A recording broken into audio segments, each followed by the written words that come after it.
রাম হরে রাম রাম রাম হরে হরে। সংসার দাবানল সন্তপ্ত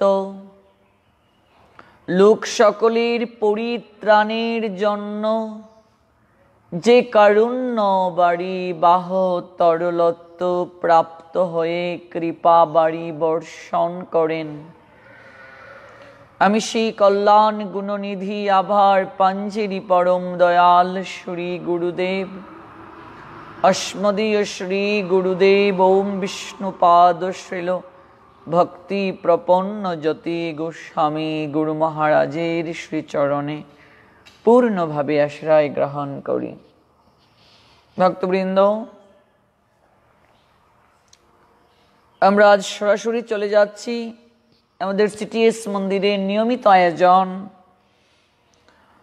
শ্রী গৌর পার্ষদ ও গৌরীয় বৈষ্ণবাচার্যগণের চরিতামৃত ধারাবাহিকভাবে চলছে।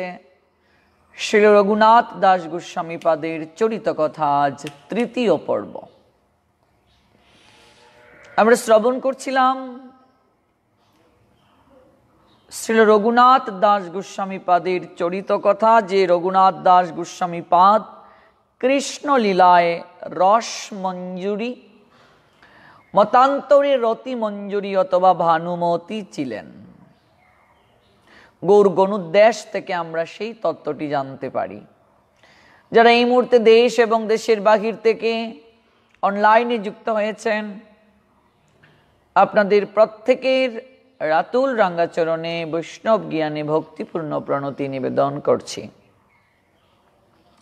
গতকাল যে জায়গায় আমরা এই চরিত কথার বিশ্রাম টেনেছিলাম, আজ সেই জায়গা থেকে পুনরায় শ্রবণ করব।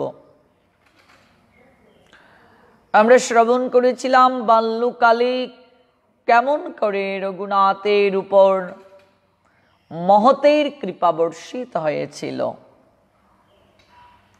যে মহতের কৃপা বর্ষিত হওয়ার কারণে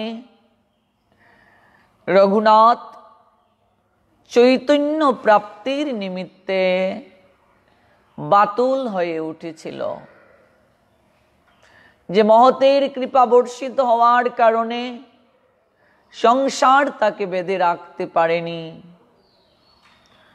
স্বর্গের অপ্সরার মতো সুন্দরী রমণী, এমনকি ইন্দ্র সম ঐশ্বর্য পর্যন্ত যাকে টলাতে পারেনি, সেই মহতের কৃপা রঘুনাথ দাস গোস্বামী পাদ বাল্যকালেই লাভ করেছিলেন।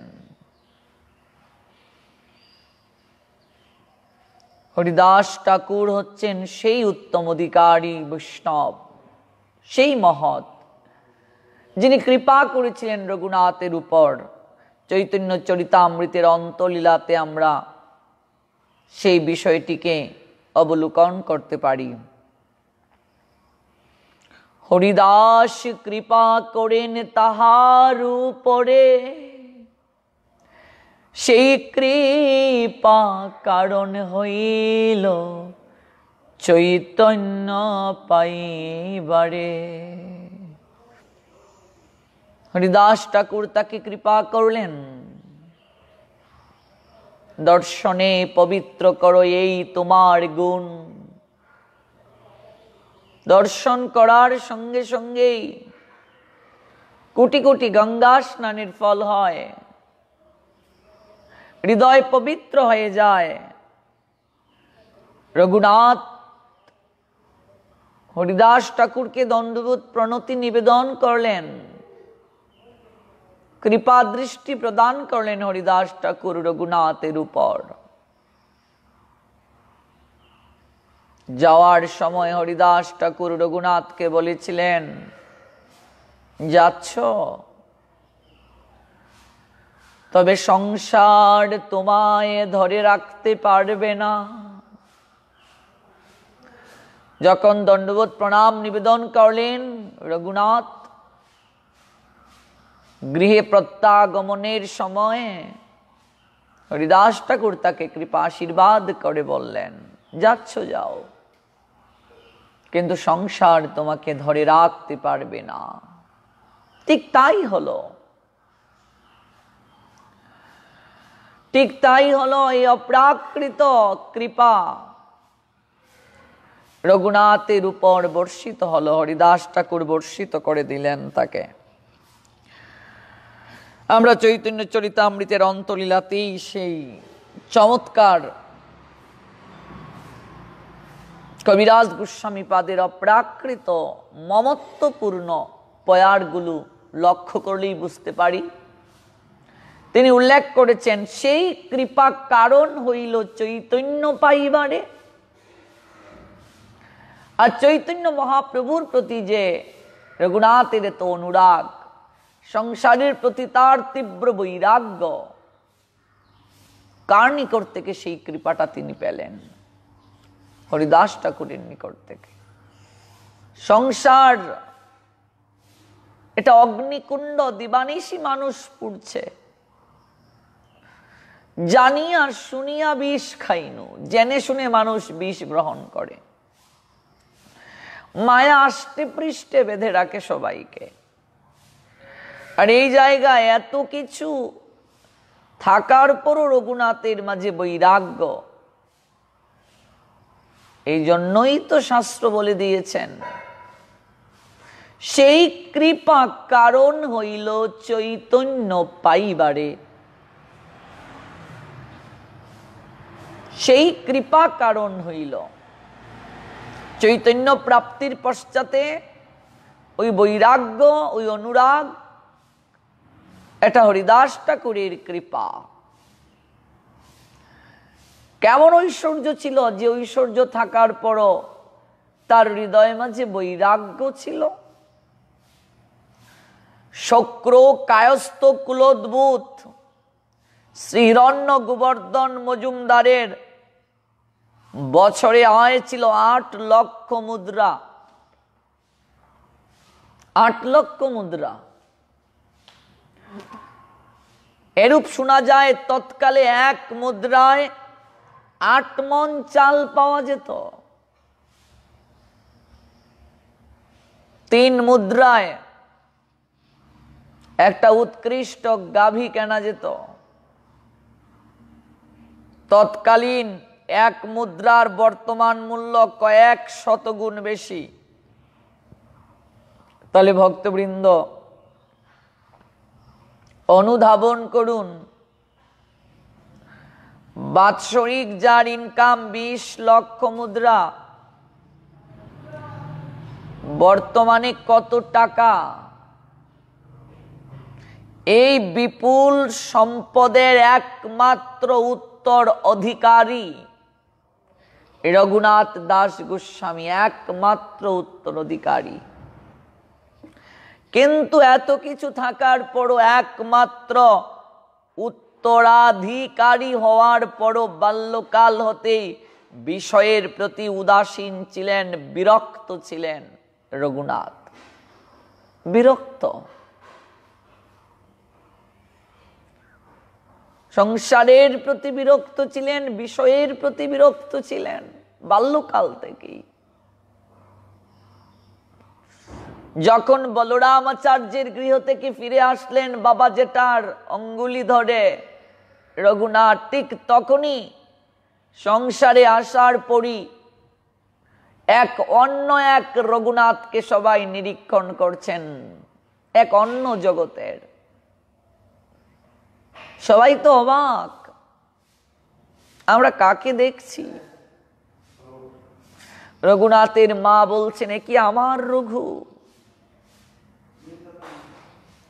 তীব্র বিরাগ, বৈরাগ্য তার মাঝে, তীব্র বিরাগ, বিষয়ের প্রতি উদাসীন,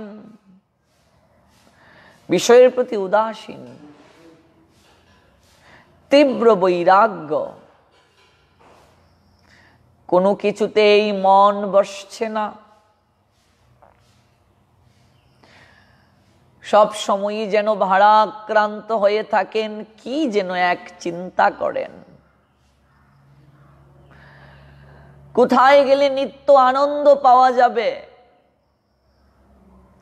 কোথায় গেলে প্রকৃত আনন্দ পাওয়া যাবে, মাঝে মাঝে এই প্রশ্নটাও করেন। কোথায় গেলে নিত্য আনন্দ রয়েছে।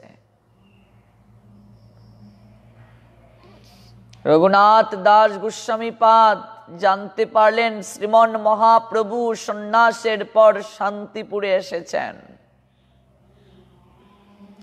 শান্তিপুরে আসলেন আমার গৌর সুন্দর রঘুনাথ অবগত হলেন। তাই শান্তির একমাত্র আশ্রয়স্থল, যার নৈকট্যে যাওয়ার মনোরথী আমরা সবাই, যার অপ্রাকৃত চরণ প্রাপ্তির জন্যই আমাদের ছুটে চলা, সেই রঘুনাথ অদ্বৈত নিকেতনে শান্তিপুরে শ্রীমন মহাপ্রভুর দর্শন লাভের জন্য উথলিয়া উঠেন। মহাপ্রভুকে দর্শন করার জন্য রঘুনাথ গৃহ থেকে চলে আসেন শান্তিপুরে। শান্তিপুরে অদ্বৈত নিকেতনে শ্রীমন মহাপ্রভুকে দর্শন করে রঘুনাথ প্রেমে আবিষ্ট হয়ে উঠেন। প্রণতি নিবেদন করে হাউমাউ করে ক্রন্দন করে উঠেন। মহাপ্রভুর অঙ্গ কান্তি দেখে রঘুনাথের হৃদয়ে এক অপ্রাকৃত আনন্দ উদ্ভাসিত হল। তপ্ত কাঞ্চনের নিয়ায় গায়ের বরণ কাঁচা সোনা,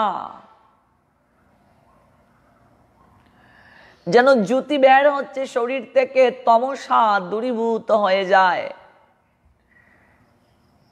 একবার যে থাকায় কোথায় সে হারায় বুঝে ওঠে না কভু। মহাপ্রভুকে দর্শন করে রঘুনাথের তনুমন আনন্দে বিহবল হয়ে উঠল।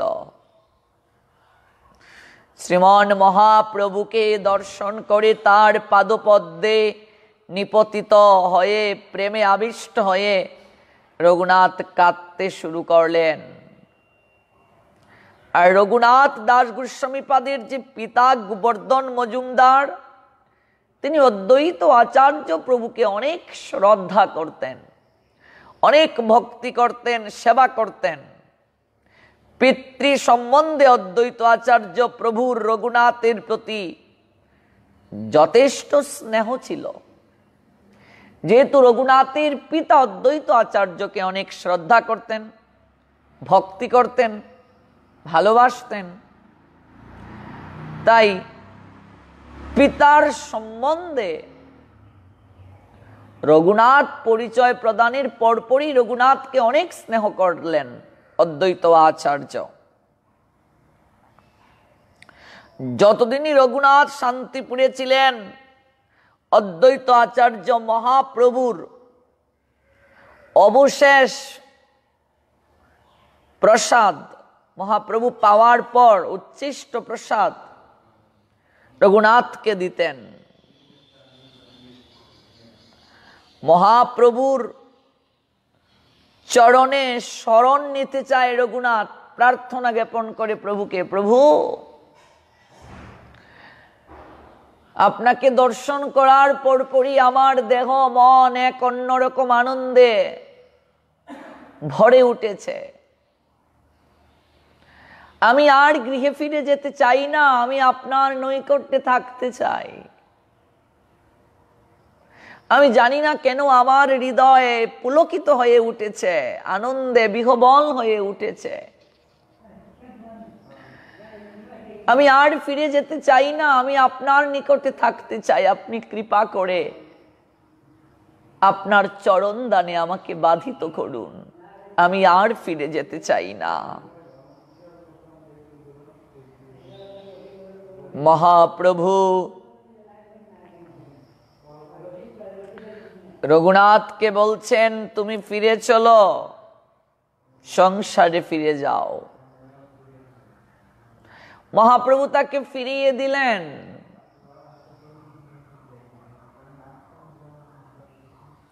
অজোর ধারায় অশ্রু বর্ষিত হচ্ছে, প্রভু আমাকে ফিরিয়ে দিলেন। সংসারে এসেছেন বটে, কিন্তু একটুও সংসারের প্রতি তার আসক্তি নেই।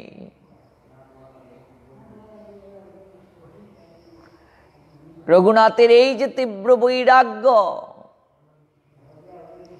রঘুনাথের এই যে সংসারের প্রতি আসক্তিহীনতা,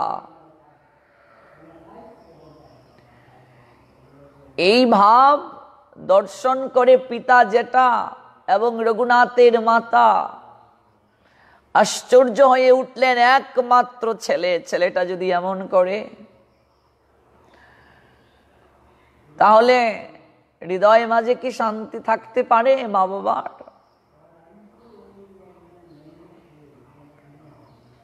ছেলেটা এমন হয়ে গেল, এমন হয়ে গেল, সংসারের প্রতি বিরক্তই নেই।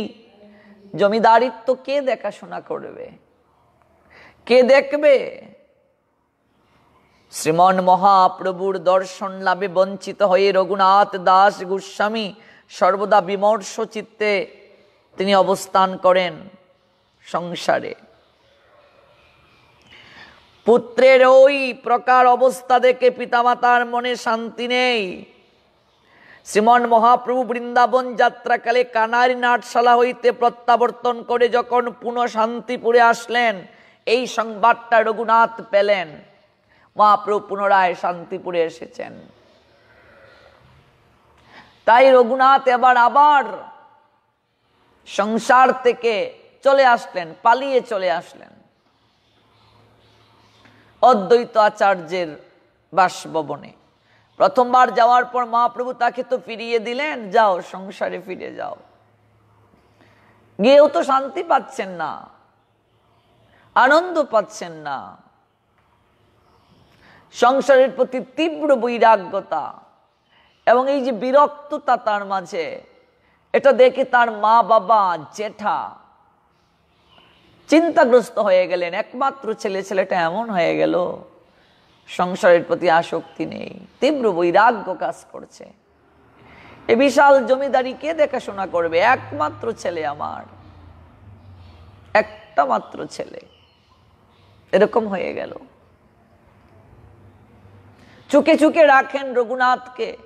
আর মহাপ্রভু যখন ফিরিয়ে দিলেন প্রথমবার, রঘুনাথ কাঁদেন, তার মনে শান্তি নেই, সুযোগ খুঁজেন আর সর্বদা সংবাদ রাখেন মহাপ্রভু আবার কখন শান্তিপুরে আসবেন, আবার কখন মহাপ্রভুর চরণ দর্শন করতে পারবে রঘুনাথ।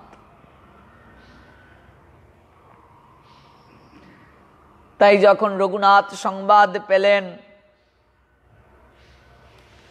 শ্রীমন মহাপ্রভু বৃন্দাবন যাত্রাকালে কানারি নাটশালা হতে প্রত্যাবর্তন করে পুনঃ তিনি শান্তিপুরে অদ্বৈত লীলা নিকেতনে এসেছেন, রঘুনাথ তার স্থির থাকতে পারেননি। সংসার থেকে পালিয়ে মহাপ্রভুর চরণ দর্শন করার নিমিত্তে রঘুনাথ শান্তিপুরের উদ্দেশ্যে যাত্রা করলেন। পুনরায় দর্শন করার নিমিত্তে শান্তিপুরের দিকে যাত্রা করলেন। এবার যখন শান্তিপুরে আসলেন, মহাপ্রভুকে দর্শন করে আনন্দে বিভোর হলেন, যেন প্রাণ ফিরে আসলো তার দেহের মাঝে, যেন সঞ্জীবন হলো, সঞ্জীবন, যেন প্রাণশক্তি আবার তিনি ফিরে পেলেন। মহাপ্রভুকে দর্শন করে রঘুনাথ সতেজ হয়ে উঠল, চরণে দণ্ডবোধ প্রণাম দিয়ে বলছে, প্রভু শুনেছি তুমি অন্তর্যামী, তোমার নিকটে আমি কি কথা খুলে বলবো? তুমি তো সকলই জানো। শুনেছি তুমি নাকি কাঙ্গালের নাথ, তুমি নাকি পতিত পাবন, তুমি নাকি ভাবগ্রাহী জনার ধন। হে প্রভু, আমি আজ দুঃখের কথা তোমার নিকটে নিবেদন করতে এসেছি। হে প্রভু, তুমি কৃপা করে বলো, এই সংসার বন্ধনে হতে আমি কেমনে মুক্তি পাব? এই সংসার বন্ধন থেকে আমার কি করে মুক্তি হবে? প্রভু, তোমাকে প্রথমবার যখন দর্শন করেছি তখনই তোমার নৈকট্যে সারাটা জীবন থাকার ইচ্ছে পোষণ করেছিলাম। তুমি আমাকে ফিরিয়ে দিলে। আমি একটা মুহূর্তও সংসারে গিয়ে আনন্দ পাইনি, শান্তি পাইনি।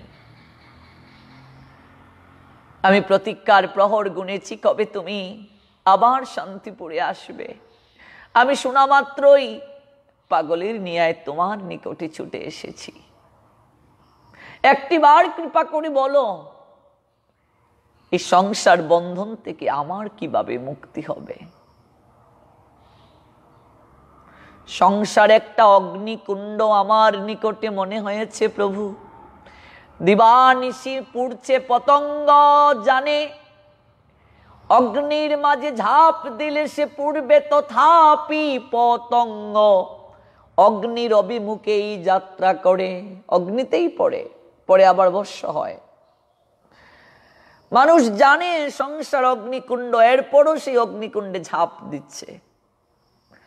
বৈষ্ণব কবি বললেন, সংসার বিষয়ানলে দিবানিশি হিয়া জ্বলে।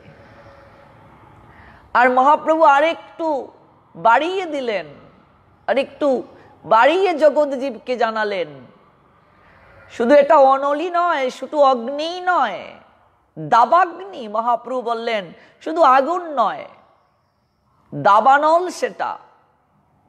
সংসার দাবানল। দাবাগ্নি জ্বলছে চারিদিকে।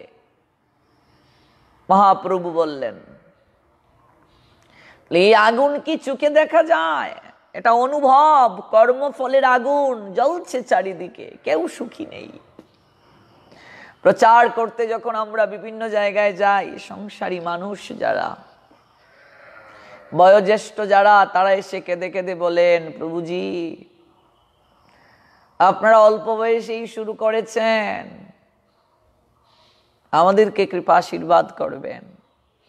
সময় চলে গেল, এখনো শুরু করতে পারি নাই। সংসারের দায়িত্ব কর্তব্য পালন করতে করতে জীবন বেলা চলে গেল, কিছুই সাধিত হলো না। সংসার অগ্নিকুণ্ড, দিবানিশি পুড়ছি। আধ্যাত্মিক আদি ভৌতিক আদি দৈবিক তিনটা জ্বালায় জ্বলছি দিবানিশি। দিবানিশি জ্বলছি। একটু সংসার থেকে কিছুটা সময়ের জন্য বের হয়েও যে এসে আমরা গোবিন্দ ভজন করব, এই সময়টা সুযোগটা আমরা পাচ্ছি না। প্রতিনিয়ত তো মানুষ এই কথাগুলো শুনে, প্রতিনিয়ত শুনছে, এরপরও মানুষ পালন করছে না। এটাই তো দুঃখজনক, এটাই আশ্চর্যের বিষয়। সংসারে মানুষ দুঃখ পাচ্ছে, প্রতিবেশীদের এই দুঃখের নির্মমতা আমরা দেখছি, পরিবার পরিজনের নির্মমতা আমরা দেখছি। এমনকি চোখের সামনে মানুষ মারা যাচ্ছে, শৈশব থেকে কৈশোর, কৈশোর থেকে যৌবন, যৌবন থেকে বার্ধক্যে, তারপর মৃত্যু। চোখের সামনে এগুলো হচ্ছে, এরপরও আমাদের মাঝে বোধোদয় হচ্ছে না। এটা আশ্চর্য, এটাই সবচেয়ে আশ্চর্য। মানুষ যতক্ষণ তার জীবনী শক্তিতে পূর্ণ থাকে, ততক্ষণ যাবৎ সে মহাপ্রস্থান যে তার হবে, এই নির্মম সত্যটি সে অনুধাবন করতে পারে না, সে উপলব্ধি করে না। তাকে একদিন চলে যেতে হবে, মরতে হবে। মৃত্যু নামক চূড়াক্ষসে সে টুকরে দেবে সমস্ত পরিকল্পনাকে, সে উপলব্ধি করে না। এটাই তো সবচেয়ে দুঃখজনক কথা। এটা অপ্রিয় হলেও সত্য, একদিন চলে যেতে হবে, মরতে হবে একদিন। মৃত্যু নামক চূড়াক্ষস এসে ঠুকরে দেবে সমস্ত পরিকল্পনা। কোথা থেকে এক দমকা বাতাস এসে এলোমেলো করে দেবে সবকিছু, সমস্ত কিছুকে এলোমেলো করে দেবে। কিছুই সঙ্গে নিয়ে যাওয়া যাবে না, সবকিছু এখানে থাকবে পরে। অথচ ভেবে দেখুন, যার জন্য জগতে আসা, যিনি জগতে পাঠালেন, যাকে প্রতিশ্রুতি দিয়ে এসেছিলাম মাতৃগর্ভে, তার একটা আদেশও ঠিক মতো প্রতিপালন করতে পারলাম না। সময় চলে গেল। অতীত শালায় বসে বসে ভাবছড়ে মন সব তোমারই। তোমার গড়, তোমার বাড়ি, এই তো তোমার জমিদারি। যেদিন যমরাজ করবে সমন্দারি, সেদিন দোহাই দিবে কোন রাজারা।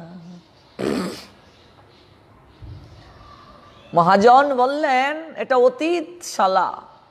অতিথি যখন আসে,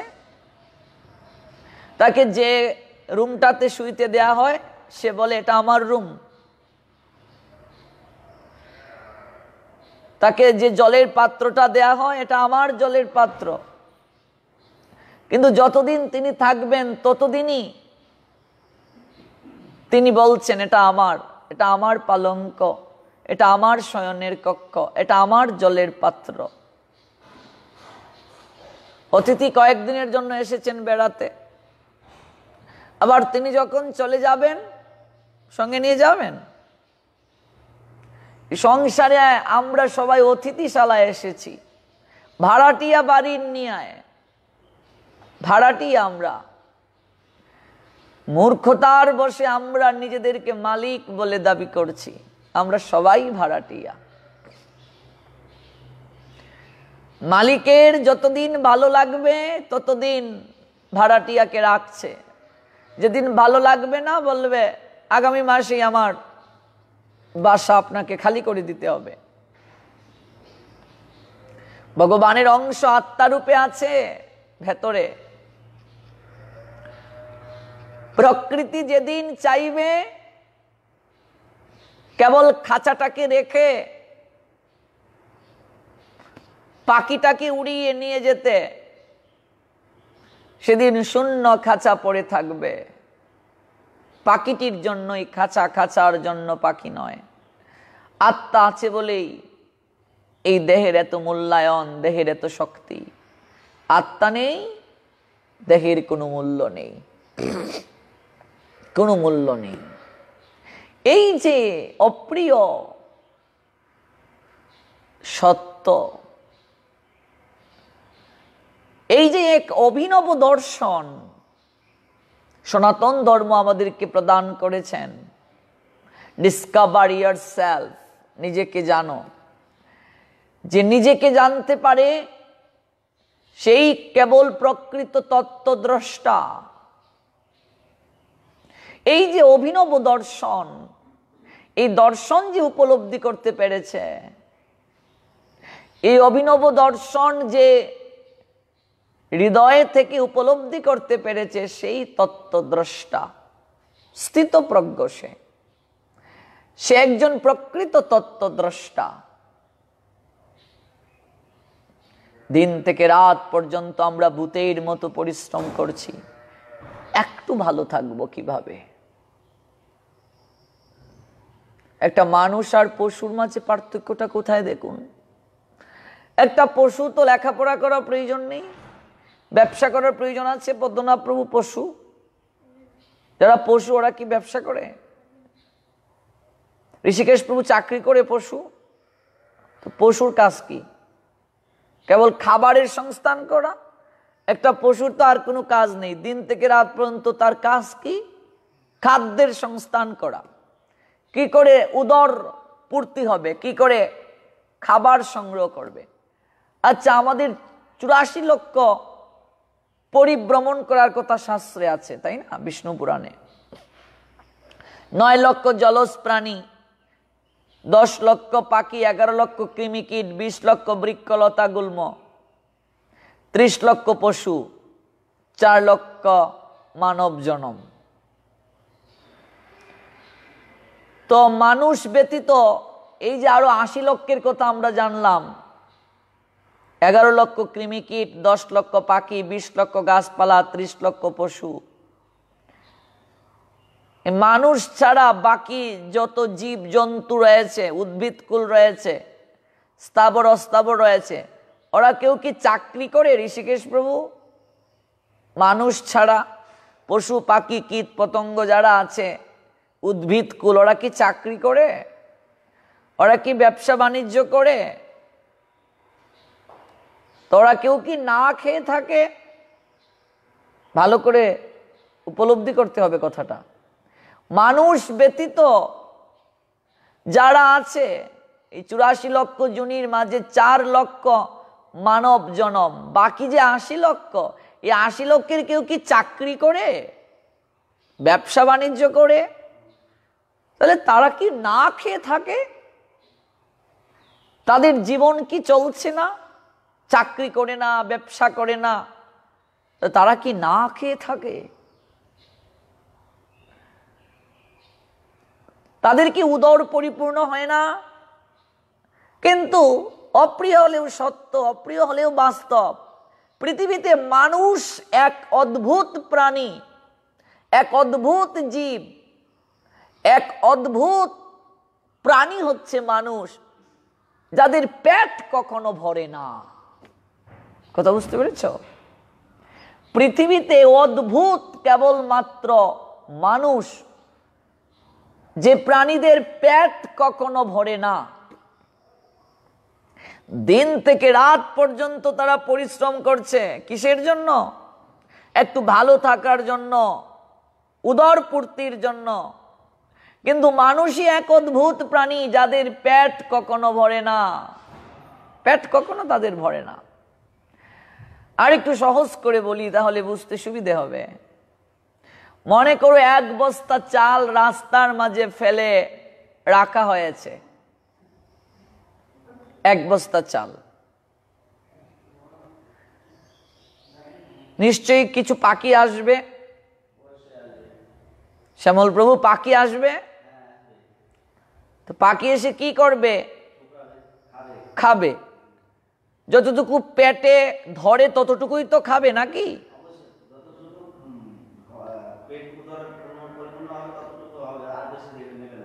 তারপর পাখি কি করবে? চলে যাবে। কিন্তু মানুষ কি করবে? বস্তাটাই নিয়ে যাবে। আশ্চর্য নয়? একটা পাখি যতটুকু তার পেটে ধরে ততটুকু খাবে, তারপর সে চলে যাবে। কিন্তু মানুষ একমাত্র অদ্ভুত প্রাণী, আজব প্রাণী, যার পেট ভরে না, সে এই সম্পূর্ণ বস্তাটাই নিয়ে যাবে। ঠিক বলছি পদ্মনা প্রভু? ঠিক বলছি? মানুষই এক অদ্ভুত প্রাণী, যার পেট কখনো ভরে না। এই যে 80 লক্ষের মাঝে যারা যারা আছে, কেউ চাকরি করে না, কেউ ব্যবসা করে না, কিন্তু তাদেরকে পেট ভরে না। তারা কি না খেয়ে আছে?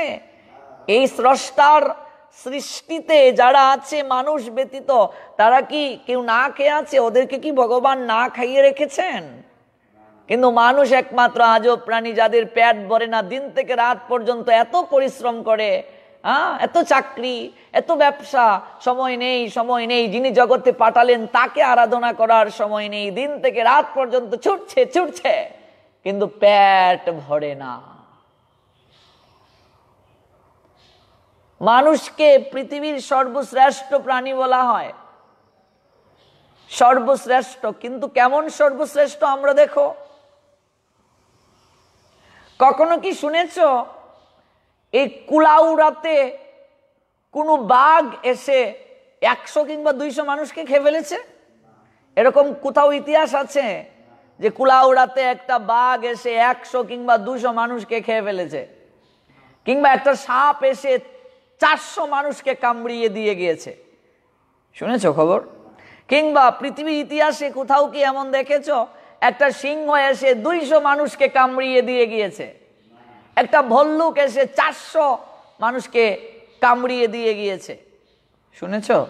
500 মানুষকে একটা অজগর সাপ খেয়ে ফেলেছে একসঙ্গে। এরকম পৃথিবীর ইতিহাসে কোথাও আছে? কিন্তু মানুষ এমনই উৎকৃষ্ট প্রাণী,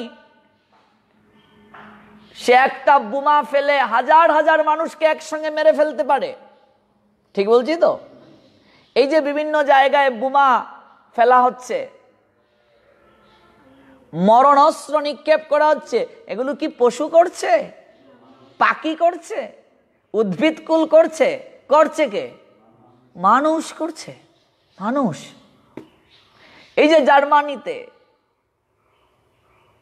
এত বিপত্তি হলো, তাছাড়া হিরোশিমা এবং নাগাসাকি, এই যে দুটো শহর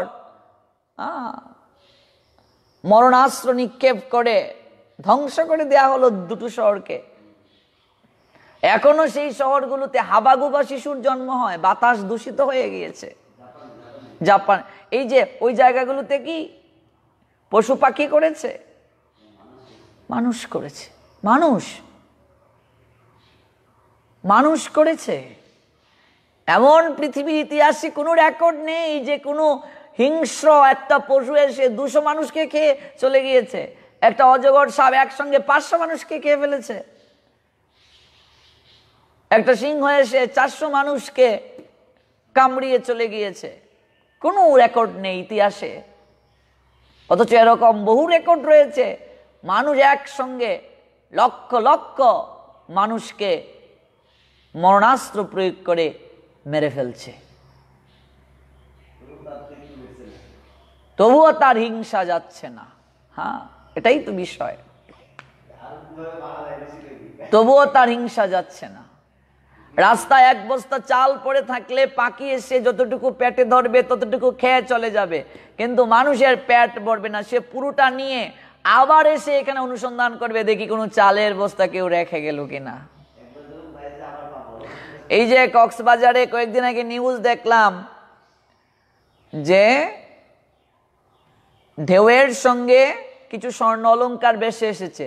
হয়তো কোনো টুরিস্ট যারা, তাদের হতে পারে, কিংবা অনেক আগে ফেলা হয়েছে, এখন ঢেউয়ের জন্য ভেসে এসেছে। এবার সব মানুষ ভিড় করতে শুরু করে ফেলেছে যে, আর এরকম গুজব রটে গেছে যে কক্সবাজারে ঢেউয়ের সঙ্গে সঙ্গে সোনা ভেসে আসছে। অভাব নেই মানুষের স্বর্ণ খোঁজার জন্য। অদ্ভুত মানুষ, গুজবে বিশ্বাসী মানুষ। অমুক গাছের নিচে বিশাল এক ভগবান আবির্ভূত হয়ে গেছেন, দৌড় শুরু করছে মানুষ। হ্যাঁ হ্যাঁ, লোকজন দৌড় শুরু করেছে। ওই যে কদিন আগে এরকম গুজব হয়েছে যে এক মার জয় ছেলে অয়গড় ভিক্ষা করে গোপালের সেবা দিতে হবে। আমাদের এলাকায় সব জায়গায় প্রত্যেক ঘরে ঘরে মায়েরা দৌড় ভিক্ষা করার জন্য। আমি ছিলাম যশোরে তখন প্রবচন করতে। আমি যে বাসা, এই বাসাতে একটু পরে পরেই আসছে ওই এক দল, তারপর আরেক দল। এবার যিনি ভিক্ষা দিচ্ছেন উনিও বিরক্ত হয়ে যাচ্ছেন। দিনে যদি 10-20 দল আসে অবস্থাটা কি হবে একটু একটু করে দিলেও। আমি জিজ্ঞেস করলাম যে আপনারা যে এই ভিক্ষা করছেন কেন? বলছে একজনকে স্বপ্নে দেখিয়েছে গোপাল, যার যত ছেলে অয়গড় ভিক্ষা করে গোপালের পূজা করতে হবে। আমি বলছি কাকে স্বপ্ন দেখিয়েছে? বলছে ওই তো আমাদের পাশের গ্রামে শুনেছি। তো পাশের গ্রামের লোকেরা কোথায় শুনেছে? আরেক গ্রামে শুনেছে। সব জায়গায় আরেক গ্রামের লোকেরা আরেক গ্রামে শুনেছে, কিন্তু কে কে যে স্বপ্ন দেখলো, কোথায় যে ঘটনাটা হলো, এটার কোনো মীমাংসা নেই। আমরা হলাম গুজবে বিশ্বাসী। গুজবে বিশ্বাসী বলেই আর ধার্মিক হওয়াটা উচিত, কিন্তু ধর্মান্ধ হওয়া উচিত নয়। আর ধর্মে হয়ে গেছি আমরা অন্ধ, বিচার বিশ্লেষণ ব্যতীত গ্রহণ। যার কারণেই তো ওই দেখবেন ওই গাছ পূজা, অমুকের গাছের নিচেই পূজা শুরু হয়ে গেছে। হ্যাঁ, গাছের নিচে পূজা শুরু হয়ে গেছে, বন জঙ্গল পূজা শুরু হয়ে গিয়েছে। গুজবে বিশ্বাসী আমরা, শোনা কথা ভালো করে যাচাই না করেই আমরা দৌড়। মানুষ পৃথিবীর সর্বশ্রেষ্ঠ প্রাণী, কিন্তু কেমন সর্বশ্রেষ্ঠ আমরা, কেমন সর্বশ্রেষ্ঠ ভেবে দেখো। যে কারণে এই মনুষ্য জন্ম লাভ করা, আমাদেরকে যে সর্বশ্রেষ্ঠ প্রাণী রূপে এই মনুষ্য জনিতে দেয়া হলো, সর্বশ্রেষ্ঠত্বের গুণাবলী যদি আমাদের মাঝে না থাকে, তাহলে আমরা কি করে সর্বশ্রেষ্ঠ হলাম? প্রেমানন্দ আচার্য আক্ষেপ করে বললেন, তুমি নিজেকে মানুষ বলে দাবি করছো। মানুষ, মানুষ, মানুষকে বলা হয় মানব। মানব, মানব, ভালো করে শ্যামল প্রভু একটু লক্ষ্য করো। মানব, মানব, মানব মানে কি? মানব, মানব, মানব, মানব, মা কথা দিয়েছি মানব। কি মানছি আমরা? স্রষ্টার আইন মানব, কি মানছি? মানব, মানব, মানব কি মানলে ভাই? প্রেমানন্দ আচার্যতে আক্ষেপ করে বললেন, মানুষ আকার হইলে কি হয়, করহ ভূতের কাম, নহিলে বদনে কেন না বলহ শ্রীকৃষ্ণ গোবিন্দ নাম। তোমার আকার মানুষের মতো, দিবা নিশি ভূতের মতো পরিশ্রম করছ, দিন থেকে রাত পর্যন্ত ভূতের মতো পরিশ্রম, ভূতের বেগার খাচ্ছি। তাহলে কি ব্যবসা প্রয়োজন নেই? চাকরি প্রয়োজন নেই? প্রয়োজন আছে। টিকে থাকতে গেলে তো প্রয়োজন আছে, কিন্তু কতটুকু প্রয়োজন? তাহলে কি অর্থের প্রয়োজন নেই? নিশ্চয়ই প্রয়োজন আছে, নতুবা গোবিন্দের সেবাও তো হবে না অর্থ ছাড়া। কিন্তু কতটুকু প্রয়োজন? কতটুকু অর্থের প্রয়োজন? আমি কতটা সময় এই অর্থ উপার্জনের ক্ষেত্রে দেব, তারও তো একটা সিদ্ধান্ত আছে। ভগবান আমাদেরকে সিদ্ধান্ত দিয়েছেন, আচার্যগণ শাস্ত্রে সিদ্ধান্ত দিয়েছেন। ভগবত ইচ্ছায় যতটুকু আসে ঠিক ততটুকুর মাঝেই সীমাবদ্ধ থাকতে হবে আমাদের চিন্তা চেতনাকে। এর চেয়ে বেশি চাইতে গেলেই তো বিপদ, এর চেয়ে বেশি প্রাপ্তিতে গেলেই তো যাতনা। আকার মানুষের মতো, দিবানিশি ভূতের মতো পরিশ্রম করছি, ভূতের মতো পরিশ্রম, দিন থেকে রাত পর্যন্ত। একটু ভালো থাকবো, একটু সুখী হব। আচ্ছা বলো, সুখী হতে পারছে কেউ? সংসারে জিজ্ঞেস করে দেখো, আপনি সুখী? বলে না। হয়তো শারীরিক দিক থেকে অসুস্থ, অথবা মানসিক দিক থেকে অসুস্থ, একটা না একটা সমস্যা লেগেই আছে, কেউ সুখী না। মানুষ নিজের জন্য তো করছেই, তারপর অনাগত ভবিষ্যতের চিন্তায় অধীর হয়ে বর্তমানের আনন্দটাকেও বিসর্জন দিচ্ছে, আর যিনি তাকে জগতে পাঠিয়েছেন তাকেও ভুলে গেছে, অনাগত ভবিষ্যতের চিন্তায় বিভোর হয়ে। অথচ ভগবান বলছেন, ভবিষ্যতের কার্য, ভবিষ্যতের নিয়ন্ত্রণ যিনি, তার উপর ছেড়ে দেওয়া উচিত। দ্রৌপদী যখন যুদ্ধের ফলাফল জানতে চেয়েছিলেন, ভগবান শ্রী বাসুদেব বলছেন, সখী, ভবিষ্যতের ফলাফল ভবিষ্যৎ নিয়ন্ত্রণের উপরে ছেড়ে দাও। তুমি যদি তা জানতে চাও, হয়তো তুমি সেটা সহ্য করতে পারবে না, ধারণ করতে পারবে না, আর বর্তমানের আনন্দটা তোমার কাছে গৌণ হয়ে যাবে। এই যুদ্ধের ফলাফল জানার আবশ্যকতা নেই।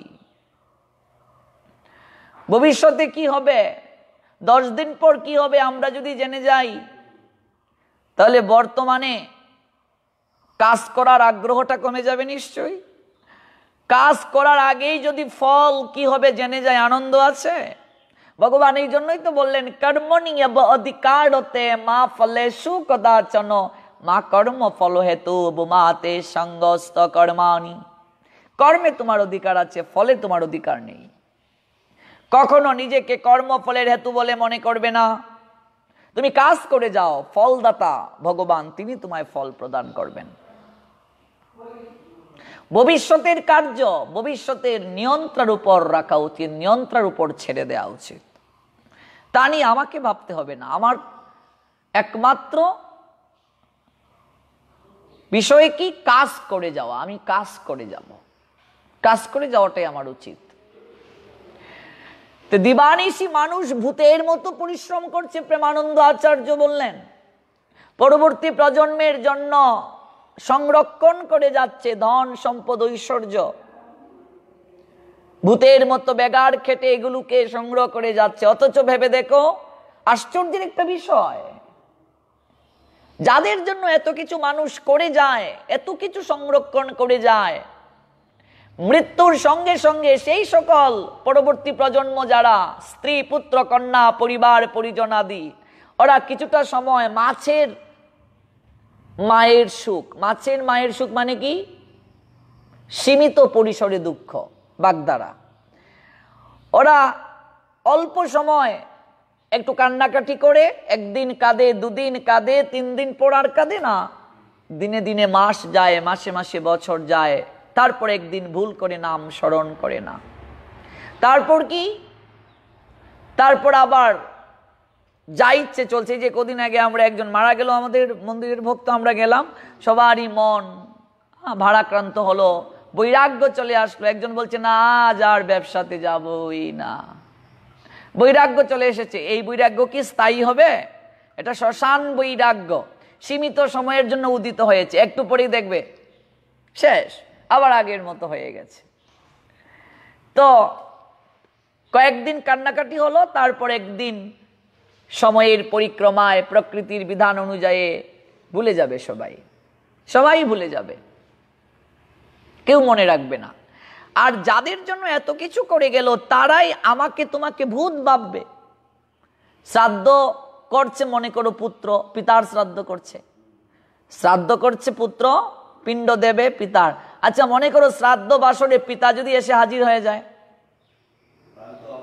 এই ঋষিকেশ প্রভু শ্রাদ্ধ করছে, পিণ্ড দেবে পুত্র পিতার উদ্দেশ্যে, আর কান্নাকাটি করছে, বাবা তুমি আমায় ছেড়ে কোথায় গেলে, আমি কি করে তোমায় ছাড়া থাকবো। এমন সময় বাবা এসে বলছে রে কান্নাকাটি কেন করছিস, পিণ্ডটা আমার হাতে দে। অবস্থা কি হবে? ভূত বলে দৌড়ে পালাবে। শুধু পালাবেই না, যে ঠাকুরদা মন্ত্র বলছিল, ওরে বাবা রে, মন্ত্র বলার পরিবেশ থাকবে, ঠাকুরদা দৌড়ে পালাবে। আর যে ছেলে কান্নাকাটি করছিল সে আর থাকবে বসে? তাহলে যে পিতার জন্য কান্নাকাটি করছে সে পিতা এসে হাজির হলো, কই তাকে তো আবার আনন্দ সহকারে গ্রহণ করতে পারছে না। তা আমরা কিসের উপর ভিত্তি করে এত কান্নাকাটি করছি বলো? এটা কি ইমোশনাল ব্ল্যাকমেইল নয়? আবার এরকম আছে আমাদের অঞ্চলে, আমি দেখেছি। এবার বাবা মারা গেছে, ছেলে কান্নাকাটি না করলে বলে এই কি মায়া নেই, ছেলেটা কান্নাকাটি করলো না, একটুও কাঁদলো না। তার মানে লোক দেখানোর জন্য কান্নাকাটি করতে হবে?